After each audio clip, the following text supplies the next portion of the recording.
Welcome to Lessons in Humanities. The topic of today's class is A New Nation, the Constitution.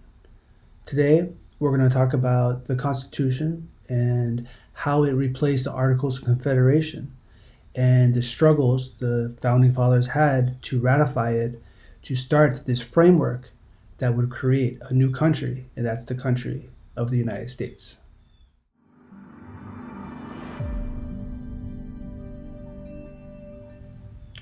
Okay, now, if you're interested in this PowerPoint presentation or other teaching materials for American history class, please visit my Lessons in Humanities store and you can find the link below.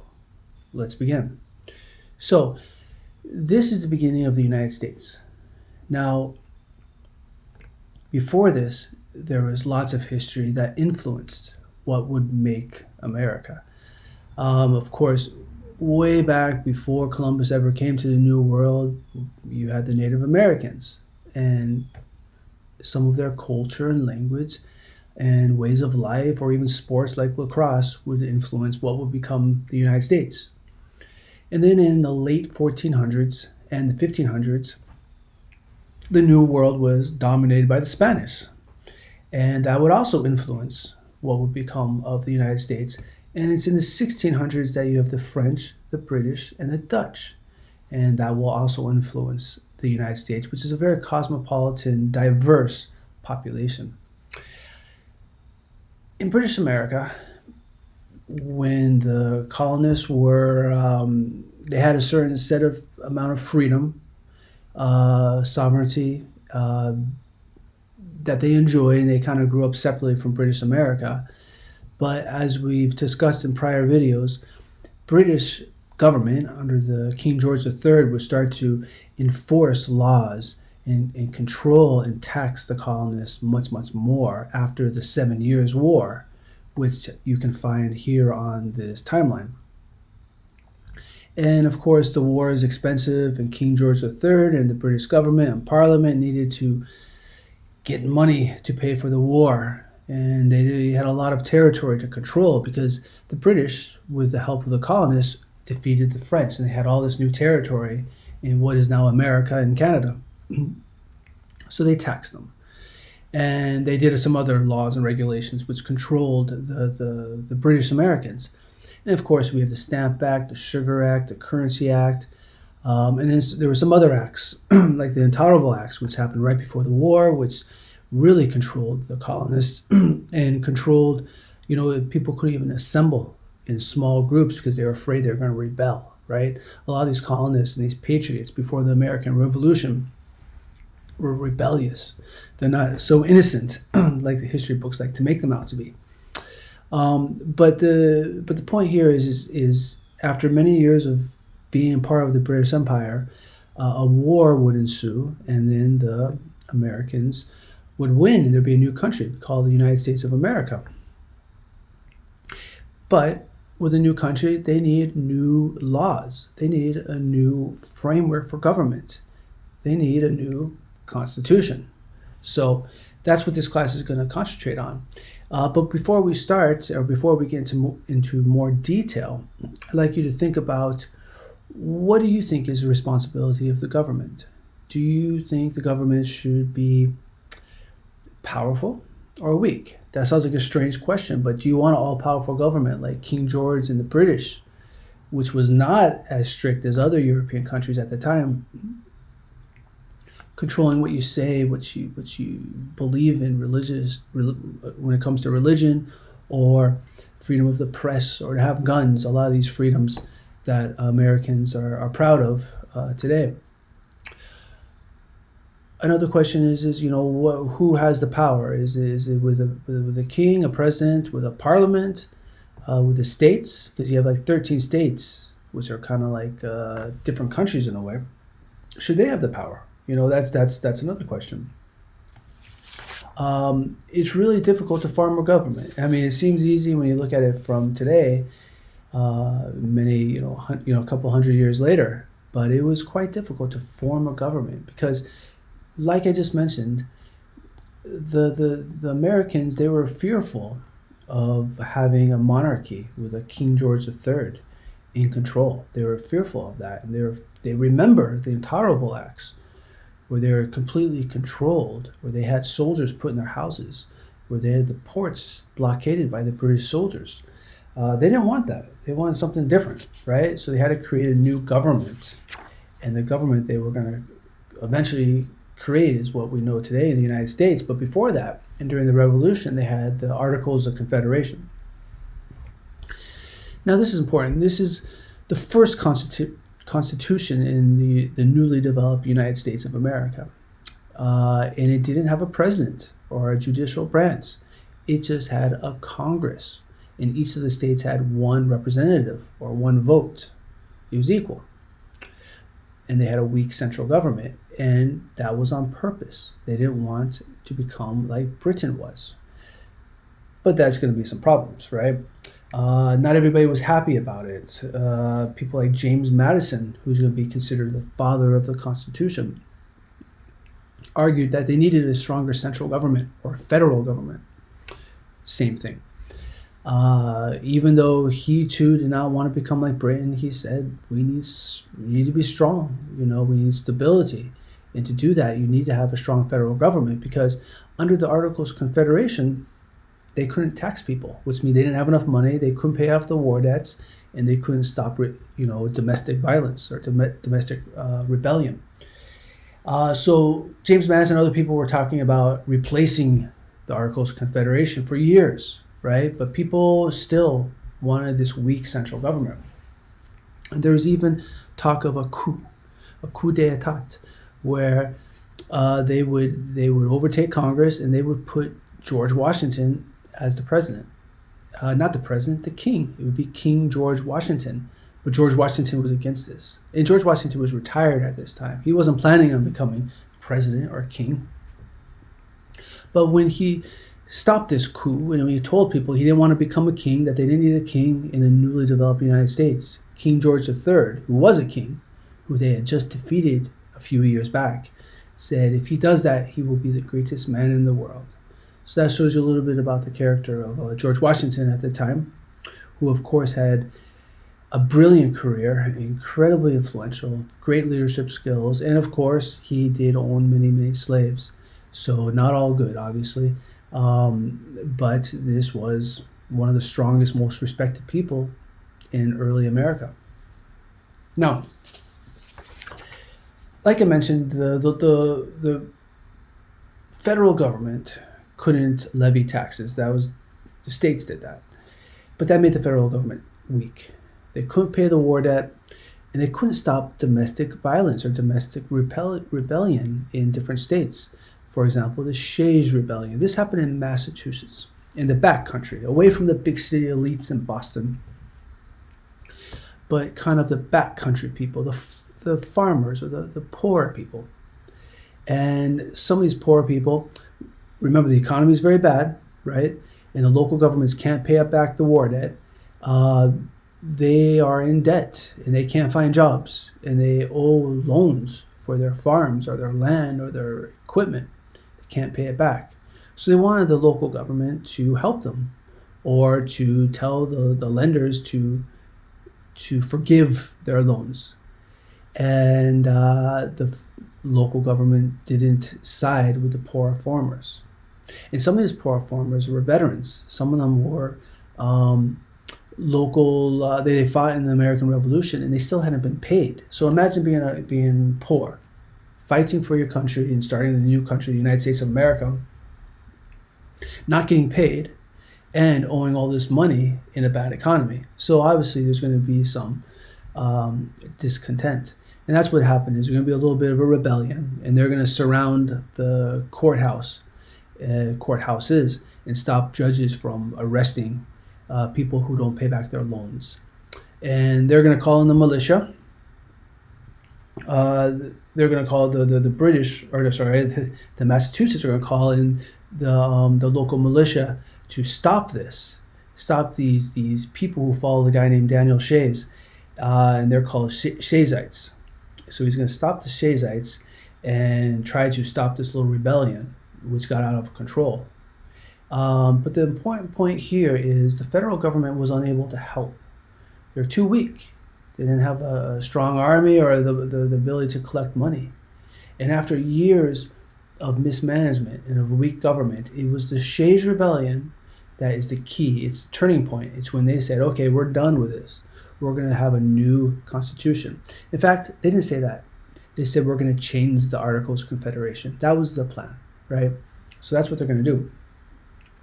And you have people like Thomas Jefferson, who says, I hold it that a little rebellion now and then is a good thing, and as necessary in the political world as storms in the physical. So people like, who was a rebellious type, right, during the American Revolution? But this is Shays Rebellion. And if you want to compare it to other rebellions, you can compare it to Bacon's Rebellion, which happened in 1676 in the colonies. That was also a backcountry poor people fighting against the local government, right? They're unsatisfied. Same with the Shays Rebellion. And then during Washington's presidency, we're going to have the Whiskey Rebellion, backcountry people in Pennsylvania fighting the local government. So this is kind of a continuity in American history. But nonetheless, they're going to need a new or revised Constitution, Articles of Confederation. So they have delegates from 12 of the 13 states. They meet in Philadelphia to revise the Articles of Confederation. One state didn't go, and that was Rhode Island, because it was the smallest state with the least population. So they knew that with this revision, under the Articles of Confederation in Congress, they all had one vote or one delegate. Well, they know that a lot of people aren't happy with this, and they're going to try to change that where it's proportional. So if you have more people, you have more representatives. And Rhode Island didn't like that, obviously. They liked having just as much power as Virginia, the most populous state. But the biggest problems under the Articles of Confederation is, number one, the federal government was just too weak. It couldn't levy taxes. You need money to have an army, right, to stop these type of rebellions, to pay back the war debt. They owed a lot of money to the French after the American Revolution and other countries. And also people who lent money. The states couldn't pay back the war debts. Yep. Number three, federal government couldn't defend against the local rebellions. And that's what we have in the Shays Rebellion. So what do they do in Philadelphia? In Independence Hall, they meet there. They come at different times because they're coming from all over the country, and it takes a long time to get there.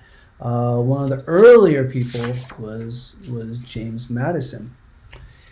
He came with a plan, a very, very detailed plan. For years he had been studying about the old republics, like the Roman Republic, and different ideas, Enlightenment ideas.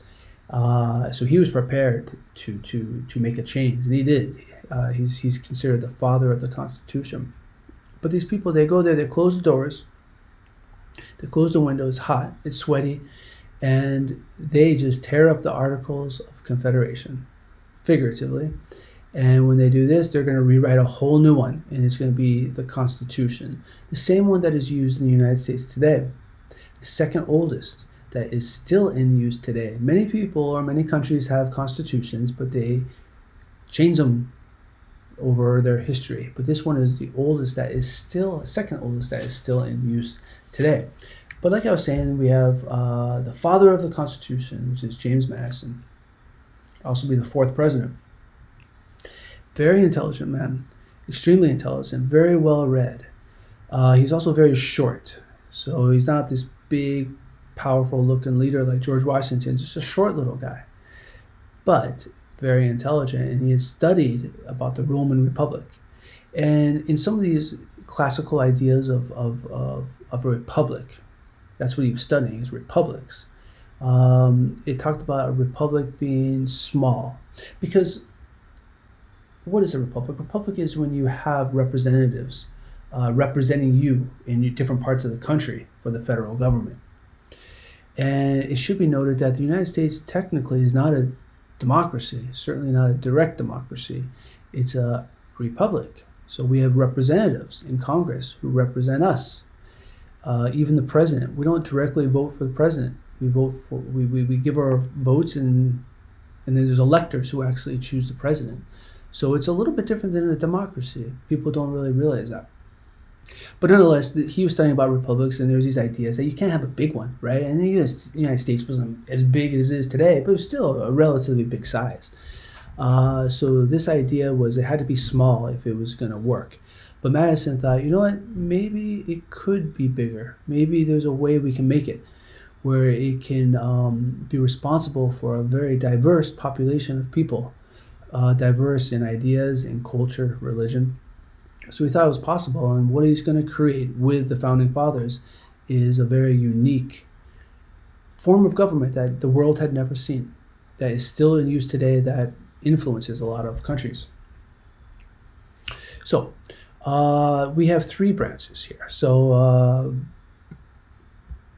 the three branches of the government. So it's important to note that the Constitution is a framework, and it separates powers between the three branches. So before, it just had Congress under the Articles of Confederation. They didn't want a king. But now they're going to have a strong leader, a president. So they have the three branches. You have the legislative branch, which makes laws. This is Congress. You have the executive branch, which carries out the laws. This is the president. That's why he signs the laws. You also have the judicial branch, which interprets the laws. Doesn't make them, it just decides if something is constitutional. Now, if the president gets too powerful, the executive branch gets too powerful, the legislative branch, or Congress, can control that power. And then if the Congress gets too powerful, the president can veto or control their power. So that's the idea. This is from Montesquieu, the French Enlightenment thinker, separation of powers. Because just remember, the Articles of Confederation was a good idea, a weak government, so the people could have the power, so they couldn't be controlled by King George III. And they still want something like that. But the Articles of Confederation was not realistic. It was not powerful enough. So they formed this. They formed the Constitution with the three branches. Now let's just go over the branches a little bit more detail. The legislative branch, again, that makes the laws, that is Congress. They meet in the Capitol building.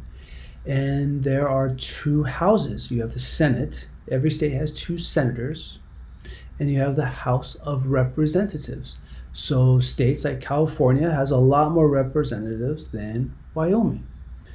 And back then, back in the 1790s, Rhode Island had a lot less than Virginia, which had the most people. And then you have the executive branch. This is the president and his vice president.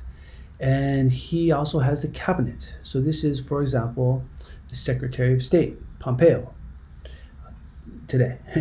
It depends on when you watch this video. Or the Secretary of Education or Agriculture. So these are these different departments that he relies on. Then, of course, the judicial branch, which interprets the laws. And you have the judges. It's the Supreme Court and other federal courts. Okay, put this back down here. Now, the legislative branch. Let's go over that a little bit. Now, how did that come to be about? Right, that's Congress. So remember, during the American Revolution, the colonists, the British Americans, they often screamed, no taxation without representation. So they're being taxed by Parliament in Britain, but they didn't have representatives there. Now, it should be noted that the British government, even though it had King George III, who was becoming more and more controlling and authoritarian, was still considered more free than other European nations at the time. But the colonists didn't think so. They were used to having some bit of autonomy for almost, since the 1600s. And when the British started to really define their role as colonies of the British, the colonists fought back. And they wanted representation in the Parliament, which they didn't get. But now they're going to have it with this new form of government. They had it under the Articles as well. But underneath the Articles of Confederation, every state got one. And that wasn't fair. Rhode Island had much more power than Virginia because there was a lot more people in Virginia. So that's where they came about. They're going to create a Congress which is going to represent each of the states and represent the different districts within the states. So how should it be? Should it be like the Articles of Confederation where everybody gets one or two? or is it going to be by population? And these are the two different plans. So in the Virginia plan was basically it's going to be by population. So if Virginia gets more than Rhode Island, New Jersey, it's going to be equal representation. So everybody gets one or two or whatever the determined number is. So they debate about this during the Constitutional Convention. Some people wanted the Virginia plan, some people wanted the New Jersey plan. And what did they choose? Well, they chose both. And this is called the Great Compromise. So basically, this is the Virginia plan and the New Jersey plan together. So Congress is bicameral, and bi means two, and cameral means house. So that means there's two branches or two chambers in Congress. And you first have the Senate. Every state gets 2 senators. So this is the New Jersey plan. This is equal, no matter what. If you are Rhode Island, you get 2. Virginia, you get 2. If you are Alaska, you get 2. If you're California, you get 2. So this is the New Jersey plan. But the Virginia plan is by population. And this is the House of Representatives. So this is when the representatives would be chosen by population. So today California has like 50-some representatives. And Wyoming, I think, maybe has 2. So it depends on the population. And it's the same back there, with Virginia having many more than Rhode Island. So this would be the Congress. This is how it was developed. And it was like a compromise, so everybody would be happy about it. Now, another interesting kind of depressing point is what's known as the Three-Fifths Compromise. In 1776, slavery was legal in all 13 states, and there was an anti-slavery movement. And it was starting to build up, but it's going to really start to build up in the 1800s and eventually lead to a civil war in the 1860s. But it would take a few years for more and more states in the North to make it illegal. It didn't happen right away, right? And it would take a civil war to make it illegal in the South. But nonetheless, slavery was legal at this time. And for example, in Massachusetts, 2% of the population were Africans. And in South Carolina, it was more than 50%. So the question became, should African Americans be considered part of the population? Because if they are, the South will be more powerful. And then the North will be less powerful. Now in the North, they're looking at this as like, you don't even treat them fairly. You don't even treat this population as equals. And you want them to count for your population. And in the South, they said, well, these are people and they should be counted, right? And of course, it's a power grab. So what they decided was called the Three-Fifths Compromise. So that means for every 5 African Americans, they would count as 3 people. So obviously a stain on American history, but this was the compromise that would make the North and the South happy. But it still gave the South a lot of power because they got a lot more representatives. And they would have power at the beginning of the first years in America after the Constitution. Now the executive branch, again, that is the president. And they didn't know if they should have a committee, because remember, the Articles of Confederation, they didn't have anything. They just had Congress. So they didn't know if they have a committee of like 3, 4, 5 people. They didn't know if they have a single person, a king. They were trying to decide who should be the leader of the executive branch. And they decided on having, they didn't want a monarchy, but they decided on having one president who would be president for 4 years. So after 4 years, they would have to be re-elected. And then they could do another 4 years. Now, you might know today, a president can only be president for 8 years. There's only one president in American history that's been president for more, and that's Franklin Delano Roosevelt, after the Great Depression and during the World War II. But after that, they changed the law. But George Washington could have been president for life if he was elected every 4 years. He still had to win election. He wasn't a king. But after 4 years, after 8 years, he stepped down and he said, it's time for somebody new. And people followed that tradition all the way up until FDR, Franklin Roosevelt. They didn't have to. If they won election after 8 years, they could do it. They could do 12 or 16 or 20 until they were not elected to be president. But he started a tradition, and it didn't become an amendment or a law until after Franklin Roosevelt. Now the judicial branch is the third branch.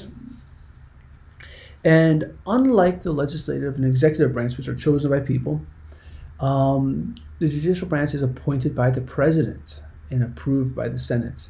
So this is one of the most important duties of American presidents, especially today, because they feel that they might support their political views. In reality, the judicial branch is to interpret the law. So it doesn't matter if they agree or disagree with something, right? So for example, if somebody wants to say that guns should be illegal, if a judge believes that, well, they can't vote that way or make a decision, a court decision on that, because they feel that way. They have to interpret the Constitution and follow that. So in theory, it shouldn't matter, but it does. It does matter who the president chooses. But these judges serve till they die or until they retire. And again, they interpret the law. They determine the constitutionality of the law, and they apply it to individual cases. So those are the three branches, and of course there's the Electoral College, which is also very controversial. The Electoral College is, in reality, when Americans vote, they not really directly voting for the president. They are voting within their state, and if who they choose wins the popular vote in their state, then the electors will choose that president. And each state has a certain number of electoral votes. And if you have more electoral votes, the president that was chosen will get those votes. So, a state like California, or back then Virginia, would be very valuable to get all those votes, right? And Rhode Island wouldn't be as valuable because it's less votes. So the Electoral College is just a body of electors established by the Constitution. It's purposely created in the Constitution, and people don't like it today. Some people didn't like it back then. It's been controversial the whole time. The sole purpose is to elect the president. Each state gets a certain amount of electors who choose the president. So the president is not chosen by popular vote, overall votes for the whole country. For example, we have Hillary Clinton. She had more popular votes in 2016, but Donald Trump had more electoral votes. And it's happened 5 times in American history. So for example, we have John Quincy Adams, Rutherford B. Hayes, Benjamin Harris, George W. Bush, and now Donald Trump. And then maybe in 2020, who knows? In fact, if you're watching this in a few months, maybe you can tell me, write it below. But in other words, the American people don't vote directly, right? And it's been very controversial from the very beginning to today. It's been controversial for some people. For example, Hillary Clinton had more popular votes, so people think that should be the winner. So that's obviously controversial. But a lot of proponents today argue that the Electoral College ensures that a wider American population is represented. So New York and California, which has a lot of people, if they always vote one way, then they're always representative, when a lot of people in the middle are never represented. That's one of the ideas from the Electoral College, and not everybody agrees with that. But that's the way it is. But nonetheless, there's a new government, and it's formed. It's unique, and it's an ongoing experiment that people didn't know it would survive, right? During the Articles of Confederation, before this, between this 1787 and the end of the American Revolution, people thought the United States would dissolve or separate or be attacked by Britain again. So people didn't know if this would work. But it's a combination of ideas from ancient republics, like the Roman Republic. Also the British government with parliament and representation in different houses in the parliament influenced the new government as well. But also ideas from the Enlightenment, Montesquieu with the separation of powers. All these ideas were put together by James Madison and the other founding fathers at the Constitutional Convention. And they created this new frame of government that has lasted till today. It also should be noted, does have a balance between the national and state sovereignty. So if there's not a law by the federal government, a state could do a law, right? So there is some sovereignty within the states, within the 13 states, or today the 15 states. So, but not like the Articles of Confederation. That was much more like separate countries in a way. Now, after the Constitution is created, you got to get enough people to agree on it. So you have to ratify it. So it had to be ratified by the states. A certain number of states had to be ratified. They had to agree on it. And the debates and the protests and the anger was very, very loud and very, very, people were very vocal and very passionate about getting it ratified or not getting it ratified. And you kind of have these two groups. You get a group called the Federalists. And the Federalists are the people who argue that the Constitution was good. It was strong, which they needed. But it wasn't too strong like the British monarchy, right? They said it protected individual rights, people's rights, their human rights. But the Anti-Federalists said, no. This is like a monarchy. It's too strong. Maybe there was problems with the Articles of Confederation, but this is too much. Who's going to protect our freedom of speech? Who's going to protect our freedom of the press? Who's going to protect our freedom to have a gun? And the Federalists say, no, don't worry about it. You don't need anything else. That'll be too much. What we have is good. So this was a big debate that's going to continue. And to argue their point of view, they're going to write some articles or essays in the newspapers around the country to circulate. The first ones were actually less influential and less read today, and they were called the Anti-Federalist papers. And they were criticizing the Constitution for not protecting the rights of the people. They said it was too strong and too centrally powerful. The federal government had too much power. And this was written, it's not clear who wrote these. They had a pseudonym as the name, Cato and Sentinel and the Federal Farmers. They had these different names, so people weren't quite sure who wrote them. But nonetheless, in return, the Federalists also started to write essays and articles for the newspapers that would also circulate. And these were much more influential, actually. And then today, people, when they try to interpret the Constitution, because it's so old, right, they often refer to the Federalist papers to understand what the Founding Fathers meant if there's a disagreement in the interpretation. But the Federalist papers, it was written, we know who wrote these. It was mostly Alexander Hamilton and the father of the Constitution, James Madison. And John Jay wrote a few too, not as many. But they used a pseudonym called Publius, and Publius was the founder of the Roman Republic. So that's why they used that name. So people didn't know who they were at the time, but we do now. And I think it's pretty much been decided which one they wrote. There's 85 of them they wrote, right? So if you get a chance, read some of the Federalist papers. Read Federalist paper number 10. That's the most influential one by James Madison. It talks about why the Constitution works, why it works for a big republic, why it will defend the country against factions. And a faction is like a group. They're always worried about groups fighting, and obviously you can see it. You see it today, really. It's undecided if James Madison was correct, especially when it came to the Civil War. He could have actually been incorrect that it protected against factions, but that's what he's arguing about in Federalist paper number 10. But nonetheless, the point here is there was a lot of anonymity, there's a lot of anger, there's a lot of passion about this new Constitution, and they had to get it ratified. And the Federalists and Anti-Federalists were not agreeing with each other, but they're going to finally have a compromise.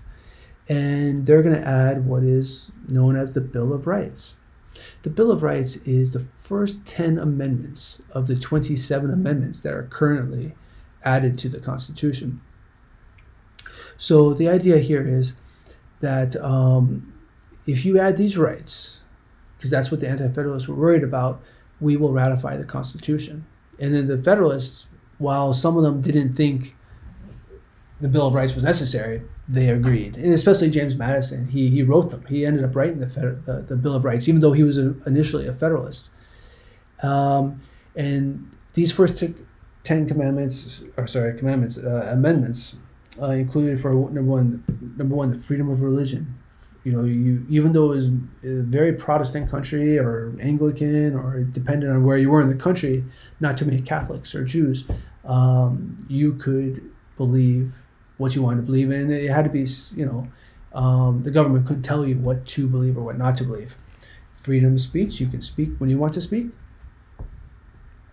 You also have, freedom of press, right? During British America, everything was censored, right? Information leaked, but things were censored. And they didn't want that. They wanted people to be able to write whatever they wanted. They thought, what is it, the right of the government to control this, to tell people what they can and cannot write? And then, of course, the Second Amendment. Oh, I should also mention the freedom to assemble so they can meet and protest. Second Amendment is to have guns, very controversial to today. Both sides have good points, but the idea is people could protect themselves against your threats or danger, or even the government. Some of the other ones included, for example, you can't quarter troops, which means you can't be forced to house soldiers. And of course, today this is not very useful. I don't think anybody's going to knock on your door and say, "Hey, you gotta put this soldier in your room and feed him." But back then, it was a little bit more normal, and that's what the British were doing before the American Revolution. So that's why they wrote it. So it's not so useful today, but who knows? Maybe something like that could happen in the future.